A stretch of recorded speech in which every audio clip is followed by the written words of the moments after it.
तो hello friends, कैसे हैं आप सभी। उम्मीद है आप सभी अच्छे होंगे। तो भाई, जिन वैकेंसीज़ की 12 साल से वेट कर रहे थे लोग, फाइनली वो वैकेंसीज़ आ चुकी हैं। आप समझ ही गए होंगे कौन सी वैकेंसी है। तो फ्रेंड्स, ये वैकेंसी है हरियाणा जेबीटी की। जैसा कि बोला गया था कि अगस्त तक इसका नोटिफिकेशन आ सकता है, तो भाई फाइनली इसका नोटिफिकेशन आ चुका है ऑफिशियली।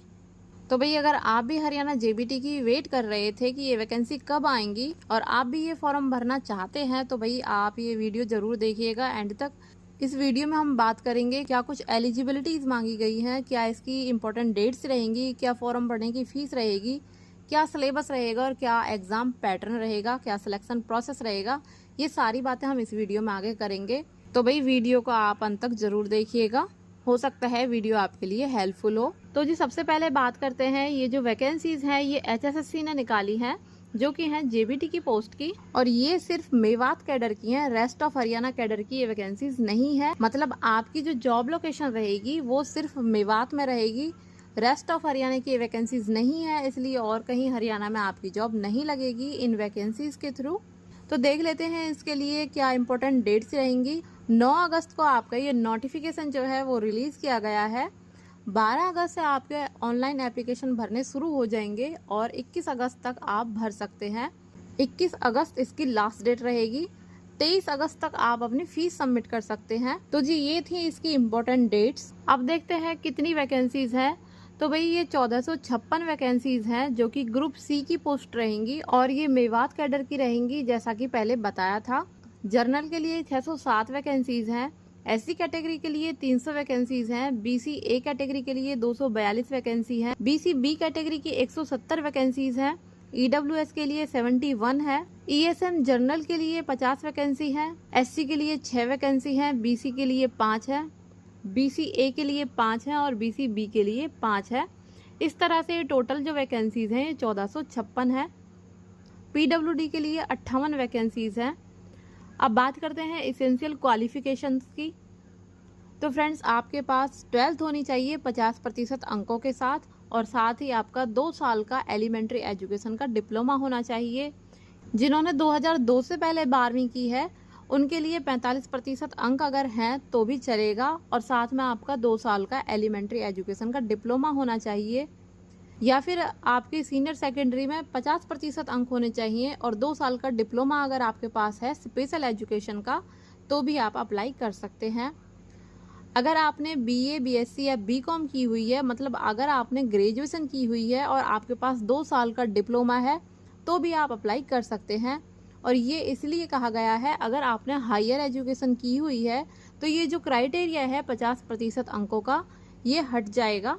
इसलिए अगर आपके 12वीं में 50% अंक नहीं है लेकिन आपने हायर एजुकेशन की हुई है, तो भी आप अप्लाई कर सकते हैं। इसके बाद ही जो मोस्ट इम्पॉर्टेंट चीज़ है वो है एचटेट। एचटेट आपके पास ज़रूर होना चाहिए। लेवल तक आपके पास हिंदी या संस्कृत में से कोई एक सब्जेक्ट होना चाहिए, या फिर अगर आपने हायर एजुकेशन की हुई है तो वहाँ आपने हिंदी भी पढ़ी होनी चाहिए, मतलब हिंदी की आपको नॉलेज होनी चाहिए। तो जी, ये थी इसकी क्वालिफिकेशंस। एज लिमिट की अगर बात करें तो 18 से 42 साल की एज लिमिट यहाँ रखी गई है। मिनिमम आपकी एज 18 साल होनी चाहिए और मैक्सिमम 42 साल होनी चाहिए अगर आप जनरल कैटेगरी से बिलोंग करते हैं। तो बाकी जो भी कैटेगरी वाइज रिलैक्सेशन जो होता है वो यहाँ आपको दिया जाएगा, मैक्सिमम 5 साल तक का। जैसे अगर आप एससी कैटेगरी से बिलोंग करते हैं तो आपको 5 साल का रिलैक्सेशन दिया जाएगा, बीसी कैटेगरी से बिलोंग करते हैं तो भी आपको 5 साल का रिलैक्सेशन दिया जाएगा। अगर आप पीडब्ल्यूडी कैंडिडेट हैं तो आपको 10 साल का रिलैक्सेशन दिया जाएगा मैक्सिमम। बाकी आप यहाँ देख सकते हैं, आप जिस कैटेगरी से बिलोंग करते हैं मैक्सिमम आपको 5 साल का रिलैक्सेशन मिल जाएगा। अब बात करते हैं सैलरी की। तो भाई, यहाँ जो आपकी सैलरी रहेगी वो 9,300 से 34,800 तक रहेगी। साथ ही आपको ग्रेड पे भी दी जाएगी 4200 रुपये की। अब बात करते हैं फॉर्म भरने की फ़ीस कितनी लगेगी। तो भाई, इस बार इन्होंने फ़ीस बहुत कम रखी है। मेल और फीमेल जो कि अनरिजर्व कैटेगरी से हैं उनके लिए 150 रुपये रखी है फ़ीस। फीमेल जो कि हरियाणा रेजिडेंस की हैं उनके लिए 75 रुपये फ़ीस है। मेल जो कि हरियाणा के हैं एससी, बीसी, ईडब्ल्यूएस कैटेगरी के, उनके लिए 35 रुपये फ़ीस है। और फीमेल जो कि एससी, बीसी और ईडब्ल्यूएस कैटेगरी से बिलोंग करती हैं उनके लिए 18 रुपये फ़ीस है मात्र।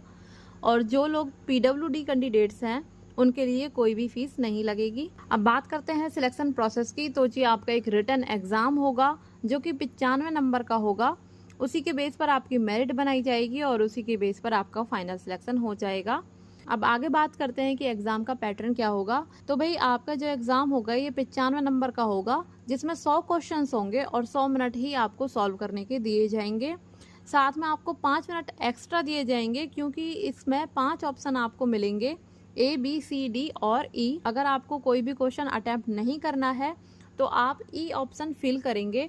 तो भाई ये जो 5 मिनट एक्स्ट्रा आपको मिलेंगी वो E ऑप्शन को फिल करने के लिए मिलेंगी। अगर आप किसी भी पर्सन का कोई भी ऑप्शन फिल नहीं करते हैं तो आपके 0.95 मार्क्स डिडक्ट कर लिए जाएंगे आपके सही उत्तरों में से। एक अच्छी बात इस टेस्ट की ये है कि इसमें नेगेटिव मार्किंग नहीं होगी, इसलिए आपको पेपर पूरा अटेम्प्ट करना है और कोशिश करें कि आपके जो उत्तर हों A, B, C या D में से ही फिल करें। ये जो पेपर होगा ये बाइलिंगुअल होगा, हिंदी और इंग्लिश दोनों में ये पेपर आएगा। इसमें 20 क्वेश्चंस होंगे चाइल्ड डेवलपमेंट एंड पेडागोजी के, 10 क्वेश्चंस होंगे हिंदी लैंग्वेज के, 10 क्वेश्चंस होंगे इंग्लिश लैंग्वेज के, हरियाणा जीके और अवेयरनेस के 20 क्वेश्चंस होंगे, journal intelligence and reasoning ability के 10 क्वेश्चंस होंगे, मैथमेटिक्स के 20 क्वेश्चंस होंगे और एनवायरमेंटल स्टडीज के 10 क्वेश्चंस होंगे। इस तरह से आपका ये पैटर्न होगा पेपर का।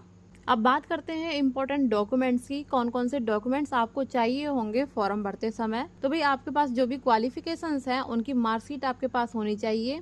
अगर आप किसी स्पेशल कैटेगरी से बिलोंग करते हैं तो उसका सर्टिफिकेट आपके पास होना चाहिए, आपके फोटोग्राफ होने चाहिए, सिग्नेचर होने चाहिए, एक्सपीरियंस है तो एक्सपीरियंस सर्टिफिकेट होना चाहिए, हरियाणा रेजिडेंस आपके पास होना चाहिए अगर आप हरियाणा के कैंडिडेट हैं तो, अगर आप EWS कैंडिडेट हैं तो EWS सर्टिफिकेट होना चाहिए, और अगर आप एज रिलैक्सेशन लेना चाहते हैं जिस भी कैटेगरी से तो आपके पास उसका भी सर्टिफिकेट होना चाहिए। अब बात करते हैं सिलेबस की। सिलेबस इसका लगभग CTET के जैसा ही लग रहा होगा, लेकिन इसके जो क्वेश्चंस होते हैं वो थोड़े टफ होते हैं बजाय CTET के। तो भाई अच्छे से आप अपनी तैयारी करके रखना। हरियाणा में जो भी क्वेश्चंस पूछे जाते हैं, जैसे HTET ही अगर देख लें तो HTET में भी जो क्वेश्चंस होते हैं वो डेप्थ में से पूछे जाते हैं, जबकि सिलेबस जो होता है वो लगभग CTET के जैसा ही होता है, लेकिन फिर भी CTET से कई गुना ज़्यादा टफ होता है HTET। तो भाई अगर ये CTET के जैसे लग रहा है देखने में तो भी आप इसको हल्के में ना लें, इसमें क्वेश्चंस का लेवल थोड़ा टफ आएगा। तो भाई तैयारी अपनी अच्छे से करना और डेप्थ से करना। अगर आप हरियाणा के कैंडिडेट नहीं हैं, अदर किसी स्टेट से आप बिलोंग करते हैं तो भी आप इन वैकेंसीज के लिए अप्लाई कर सकते हैं, बशर्ते कि आपके पास HTET का सर्टिफिकेट होना चाहिए लेवल 1 का, जो कि JBT के लिए होता है, PRT के लिए होता है, वो HTET आपका क्वालिफाई होना चाहिए। लेवल 2 का, लेवल 3 का HTET इसमें मान्य नहीं होगा, या अदर किसी स्टेट का आपने TET क्वालिफाई किया हुआ है वो भी इसमें मान्य नहीं होगा। ओनली HTET होना चाहिए। और जो अदर स्टेट के कैंडिडेट्स होंगे उनको रिजर्वेशन वाली जो भी चीजें हैं वो उनको नहीं मिलेंगी, चाहे वो किसी भी कैटेगरी से बिलोंग करते हो। एज में रिलैक्सेशन है या फीस में रिलैक्सेशन है, जो भी रिलैक्सेशन है वो ओनली हरियाणा के कैंडिडेट्स के ही लिए होगा। अदर स्टेट के जो कैंडिडेट्स होंगे उनको अनरिजर्व कैटेगरी में ही काउंट किया जाएगा। तो जी ये थी कुछ इम्पोर्टेंट बातें जो इस नोटिफिकेशन में थी। इसके अलावा अगर आपको कुछ पूछना है तो आप कमेंट भी कर सकते हैं। बाकी अगर आपको जानकारी अच्छी लगी है, हेल्पफुल लगी है तो प्लीज़ वीडियो को लाइक कीजिएगा, और इस भर्ती से जो भी जुड़ी जानकारी होगी वो हम आपको देते रहेंगे। चैनल को भी सब्सक्राइब कर लीजिएगा। Thank you.